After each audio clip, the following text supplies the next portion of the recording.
Out to the legal landscape, our legal analyst, attorney Dan Adams, joins us every Monday to break down the biggest cases happening across Wisconsin and the country. Good morning to you, Dan.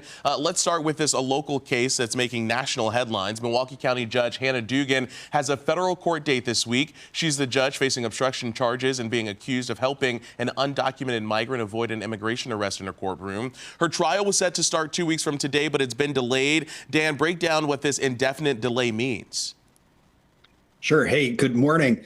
And yes, it's not unusual to have a federal case essentially be taken off of the trial calendar while there are pretrial issues being taken care of. And in this case, there's a huge issue that Hannah Dugan wants the judge to decide before she sets her case for an actual trial, and maybe to preclude a trial. And that's whether or not she had judicial immunity that covers all of the acts that she took in the courtroom and in the courthouse hallway with that undocumented individual. She filed a motion to dismiss. There's an amicus brief, which means a brief from friends of the court, from dozens of retired judges in her support. And the government has responded to that. So Judge Adelman, the federal district court judge here in Milwaukee, is reading those papers, is at some point going to make a decision whether or not Hannah Dugan's acts were immune because they were judicial acts, or whether they were unofficial acts and she can be prosecuted at a later trial. So he's in the catbird seat. There is no timeline of when he needs to decide, especially in a big case like this. With national repercussions and constitutional repercussions, he's going to take his time and make the right decision based on the pleadings presented by the parties, but also his own research. So I imagine this week he'll probably be telling the parties either he has a decision on that or he needs more time to render his decision. If it does not go in Hannah Dugan's favor, they'll set it for trial at a later time. Yeah, and that status conference set for Wednesday of this week. Now to the split verdict for Diddy. A jury found Sean Combs guilty on prostitution-related charges, but not guilty on the most serious racketeering charges. Then the judge denied him bail as he awaits sentencing. What factors could lead a judge to deny bail in a case like this, even after a partial acquittal?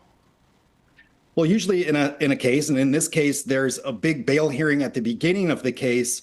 And on the federal side, you're either the charges are either presumptive detention or presumptively not a detention case. There's not usually this middle room of bail set in a federal case. You're either detained until trial or afterward. Remember, anyone who is having a criminal charge is presumed innocent at the outset of that charge. And that cuts in favor of release pending trial, unless there is, again, these presumptive detention cases. Those are the more serious cases, which, of course, in Puff Daddy's case was sex trafficking. Now he's been acquitted of that.